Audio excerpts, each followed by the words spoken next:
मला 200 पेट्रोल झालं तरी भरावंच लागेल, चालावंच लागेल. फक्त मी एसीत चालतो तर आज काच उघडून चालावं लागेल. आणि सगळ्यांनी देशाच्या प्रगतीसाठी मदत केली पाहिजे.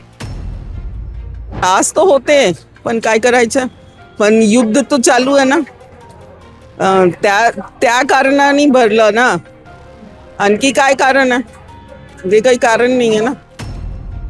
3 रुपये काही पैसे वाढ झालेली आहे आणि माझ्या दृष्टीने मामूली दरवाढ आहे.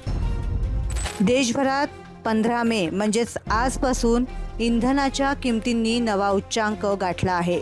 पेट्रोल आणि डिझेलच्या दरात प्रति लिटर 3 रुपयांची मोठी वाढ करण्यात आली असून उपराजधानी नागपूरमध्ये पेट्रोल आता 107 रुपयांच्या पार गेलं असून डिझेल 93 रुपयांवर पोहोचले आहे.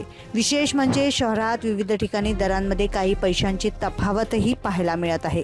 काही पेट्रोल पंपावर 107 रुपये असा आकडा दिसत असताना काही ठिकाणी हा दर 107 रुपये 13 पैसे इतका असल्याची नोंद रेट बोर्डवर बघायला मिळाली. दर वाढले की सामान्य जनता संताप व्यक्त करते. हे चित्र आजवर आपण पाहिलंय. मात्र नागपूरच्या पेट्रोल पंपावर आज काहीसं वेगळं आणि सकारात्मक चित्र पाहायला मिळालं. खिशाला कात्री बसणार हे निश्चित असूनही नागपूरकरांनी या दरवाढीकडे अत्यंत प्रगल्भ दृष्टिकोनातून पाहिलाय. पेट्रोल पंपावर आलेल्या वाहनधारकांशी संवाद साधला असता त्यांनी कोणतीही ओरड न करता जागतिक परिस्थितीचा दाखला दिला. सध्या जगभरात युद्धाची परिस्थिती आहे. जागतिक बाजारपेठेवर त्याचा परिणाम होत आहे. अशा वेळी देशातही इंधनाचे दर वाढणं स्वाभाविक आहे, अशी समंजस प्रतिक्रिया वाहनधारकांद्वारे देण्यात आली. ही दरवाढ प्रत्यक्ष डोळ्यासमोर दिसत असतानाही नागरिकांनी देश हिताला प्राधान्य दिलं आहे. देशात सुरू असलेली विकास कामं आणि पायाभूत सुविधांसाठी महसूल गरजेचा असतो, ही जाणीव अनेक नागपूरकरांनी व्यक्त केली. संताप व्यक्त करण्यापेक्षा परिस्थिती समजून घेण्यावर नागरिकांचा भर अधिक दिसला. महागाईचा फटका बसूनही नागपूरकरांनी जो संयम आणि समंजसपणा दाखवला आहे तो खरोखरच कौतुकास्पद आहे. संकटाच्या काळात सरकारवर टीका करण्यापेक्षा जागतिक परिस्थितीचा विचार करून देशासोबत उभं राहण्याचा हा नागपुरी बाणा सर्वत्र चर्चेचा विषय ठरत आहे. मध्यरात्रीपासून डिझेल आणि पेट्रोलची दरवाढ झालेली आहे. 3 रुपयांनी पेट्रोल आणि डिझेलमध्ये दरवाढ करण्यात आली आहे. मी नागपुरातील पेट्रोल पंपवर आहे. आपण काही इथल्या ग्राहकांसोबत बातचीत करणार आहोत आणि त्यांच्याकडनं प्रतिक्रिया जाणून घेणार आहोत की जी दरवाढ झाली आहे, आता आज तुम्ही जे पेट्रोल किंवा डिझेल जे काय भरलं असेल गाडीमध्ये, किती वाढ झालेली आहे आणि पहिले किती होतं? 3 रुपये काही पैसे वाढ झालेली आहे आणि माझ्या दृष्टीने मामूली दरवाढ आहे. देशाची व्यवस्था बघता आणि सगळ्या गोष्टी बघता ही वाढ काही खूप जास्त नाही आहे. बाकीच्या गोष्टीवर आपण वाटेल तेवढा खर्च करतो ना. मग फक्त पेट्रोलची दरवाढ झाली आहे, प्रत्येक वेळेस आपण ओरड करतो आहे ना. आता मी ते पेट्रोल, कारण मी तर खर्रा खात नाही, पेट्रोल पंपवाल्याला विचारलं खर्रा केवढ्याचा तर 40 रुपयाचा आणि दिवसाला किती तर 3 खर्रे खातो, ज्याचा काय नो ऑफ यूज. त्याच्यावर आमचा खर्च एवढा आहे. दारूचे रेट जर वाढले तर कोणी ओरडत नाही ना की दारूचे एवढी महागाई का झाली म्हणून, कोणी बोलत नाही आहे ना. माझ्या दृष्टीने काही फार मोठी दरवाढ आहे असं मी म्हणणार आहे. मी कोणाचं समर्थन करत नाही, मी देशाच्या दृष्टीने बोलतोय फक्त. तर जे इंटरनॅशनल क्लॅशेस सुरू आहे आपल्या देशामध्ये सगळीकडेच, तर ते आपल्याला सोयीस्कर आहे. जे प्रधानमंत्री सांगतात त्या सूचनांचं आपण पालन केलं पाहिजे. आणि कसं आहे, माझा ट्रॅव्हलिंगचा जॉब आहे, मार्केटिंगचा आहे. तर मला 200 पेट्रोल झालं तरी भरावंच लागेल, चालावंच लागेल. फक्त मी एसीत चालतो तर आज काच उघडून चालावं लागेल. आणि सगळ्यांनी देशाच्या प्रगतीसाठी मदत केली पाहिजे. जिथे गाडीचा वापर कमी करायचा तिथे कमी केला पाहिजे. पुलिंगमध्ये चाललंच पाहिजे. जिथे 4 जण चालले आहे तिथे 4 गाड्या नेण्याऐवजी 4घांनी जायला पाहिजे.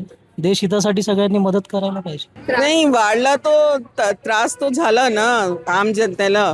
तर पेट्रोल पाहिजे, गाडी पाहिजे, घुमायला फिरायला नको, पण ऑफिसमध्ये तो यायला पाहिजे ना. तो बढ़ला तो एकदम से 3 रुपये बढ़ा, बहुत ज़्यादा हो गया. त्रास तो होते पण काय करायचं.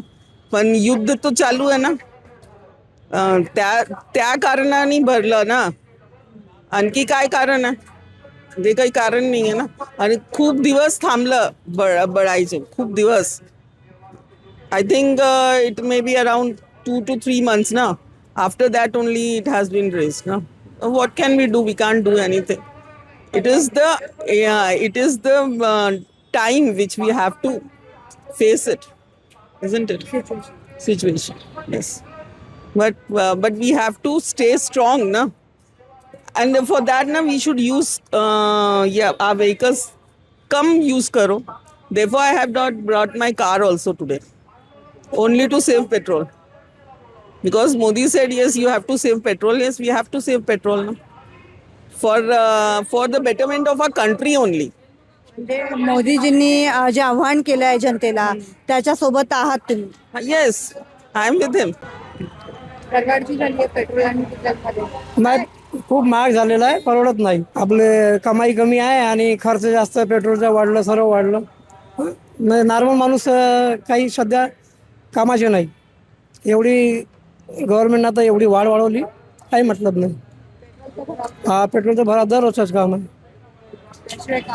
हा, त्याच्याशिवाय काम नाही चालणार. आणि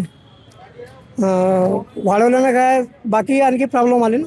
तर नागपुरातील या पेट्रोल पंपवर आपण काही ग्राहकांच्या प्रतिक्रिया ऐकल्या. संमिश्र अशा प्रतिक्रिया होत्या, ज्यामध्ये आपण ग्राहकांकडून जाणून घेतलं की जे 3 रुपयांनी जी वाढ झाली आहे पेट्रोल आणि डिझेलच्या दरांमध्ये, तर काही ग्राहकांचं म्हणणं होतं की जरी वाढ झाली तरी आम्हाला देशासोबत या संकट काळामध्ये जे आहे ते उभं राहणं गरजेचं आहे. त्यामुळे 3 रुपयांची वाढ जी आहे ही काही फार मोठी वाढ नाही आहे. आणि इतर गोष्टींवर जेव्हा वाढ होते त्यावेळेस आपण काही बोलत नाही, आणि पेट्रोल आणि डिझेलच्या दरामध्ये ज्यावेळेस वाढ होते त्यावेळेस सर्वच जण बोलतात, सर्व स्तरातून बोलल्या जातं. परंतु 3 रुपयांची वाढ ही काही ग्राहकांसाठी खूप मोठी दरवाढ नसल्याचं देखील आपण ऐकलेलं आहे, ग्राहकांच्या ज्या प्रतिक्रिया आहेत त्याच्यामध्ये. आणि काही ग्राहकांचं म्हणणं आहे की जी दरवाढ झालेली आहे ती न परवडणारी आहे. कुठेतरी ही दरवाढ जी आहे ही आता वाढलेले दर जे आहे लवकरात लवकर सरकारने कमी करावे, कारण रोज जे कामाकरता आम्हाला जावं लागतं आहे त्यासाठी आम्हाला पेट्रोल किंवा डिझेल हे गरजेचं आहे, आणि त्याशिवाय आम्ही आमच्या कामावर जाऊ शकत नाही. त्यामुळे कुठेतरी ही दरवाढ जी आहे ही मागे घेण्यात यावी किंवा दर जे वाढलेले आहेत ते कमी करण्यात यावे, अशा संमिश्र प्रतिक्रिया नागपुरातील ग्राहकांनी दिलेल्या आहेत. आता बघण्यासारखं असणार आहे की पेट्रोलचे दर आणखीन वाढतात की स्थिरावतात की यापेक्षा कमी होतात. क्षितिजा देशमुख, लोकमत.com, नागपूर.